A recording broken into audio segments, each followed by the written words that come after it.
মুক্তিযোদ্ধা সন্তানদের যে 30% কোটা আছে, নাতি নাতনি হোক যাই হোক, আলাদাভাবে এটার পরীক্ষা হইতে হবে। এটা দেন, দেখবেন এটা কনফার্ম, এটা শুনতে পারবে না। কারণ কনস্টিটিউশনের 111 অনুযায়ী এটা একটা আইন হয়ে গেছে। পার্লামেন্ট যেমন আইন করতে পারে, সুপ্রিম কোর্টে কিন্তু আইন করতে পারে। সুপ্রিম কোর্টে যেটা আইন করে এটাকে বলে কনস্টিটিউশনের 111 অনুচ্ছেদ অনুযায়ী। কাজেই মুক্তিযোদ্ধাদের পরীক্ষাটা, সন্তানদের বা নাতি নাতিদের পরীক্ষাটা আলাদা হবে। এইটা ঢুকাই দেন, দেখবেন ট্রাম্প কার্ডে আটকে পড়ছে।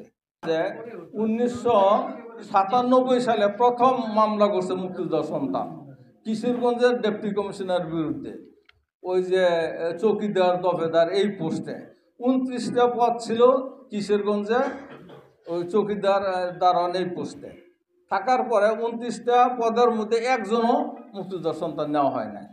তারপরে সে হাবিবুল ইসলাম ভুইয়া, তখন নাম করা অ্যাডভোকেট ছিল, ওকে দিয়ে এই মামলাটা করলো। মামলা করার পরে হাইকোর্ট বলল, একটা ক্লারিফিকেশন দিয়ে দিল যে মুক্তিযুদ্ধ কোটা মেনটেন করতে হবে, আলাদা আলাদা পরীক্ষা দেওয়া। যারা মুক্তিযোদ্ধা কোটা তাদের প্রশ্ন আলাদা হবে, পরীক্ষা আলাদা হবে, সব কিছু আলাদা হবে। আর 70% যে থাকে তাদের পরীক্ষা আলাদা হবে, প্রশ্ন আলাদা হবে, সব কিছু আলাদা হবে। অ্যামালগেমেটেড ওয়েতে হইতে পারবে না। যদি অ্যামালগেমেটেড ওয়েতে হয় তখন তাদেরকে কি করা হয়, যে টেকনিক্যালি বাদ দিয়ে দেওয়া হয়। রিটেনে আসে, ওই ওহিদ যেটা বললো, রিটেনে সিলেক্ট হয়ে আসে, বাইবার থেকে বাদ।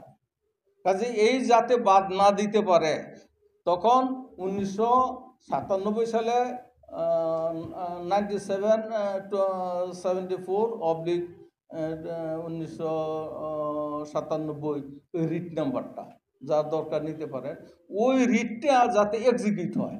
কারণ ওই রিটের পরে এটা সুপ্রিম কোর্টে যায় নাই।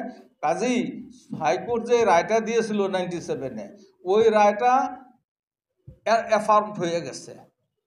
যেহেতু সরকার সুপ্রিম কোর্টে যায় নাই বা গিয়ে থাকলেও আমাদের কাছে আর ওইটা তথ্য নাই, ওই মামলাটা কিন্তু আমরা রেফারেন্স হিসেবে আনছি। এখন আপনারা আপনাদের মধ্যে থেকে, মুক্তিযোদ্ধা সন্তানদের মধ্যে থেকে একটা রিট করতে হবে। রিট করে, হ্যাঁ, কিশোরগঞ্জের ডিসি অফিসে, হ্যাঁ, ওইটা ওই কপি আমরা এই মামলার মধ্যে এটা অ্যানেক্সার দিয়েছি। কিন্তু এখন প্রশ্ন হলো, ওইটা এক্সিকিউট করার জন্য এখন মামলা করতে হবে।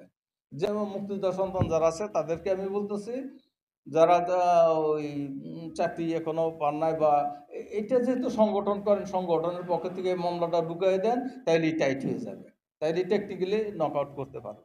দ্বিতীয়ত, যারা মুক্তিযোদ্ধা যারা চাকরিতে আছে, সন্তান যারা চাকরিতে আছে, তাদের জন্য আমি একটা পরামর্শ দিই। সেটা হলো যে যারা মুক্তিযোদ্ধা সন্তান, এখন আফটার রিটায়ারমেন্ট এজ কত, 60 না 59? এখন আমরা মুক্তিযোদ্ধারা উই আর গেটিং 60 বা উই হ্যাড বিন এনজয়েড 60, কাজে আপনিও 60 এন্টাইটেল। কিন্তু এটা নিয়ে কেউ কিন্তু মাথা ঘামাচ্ছে না।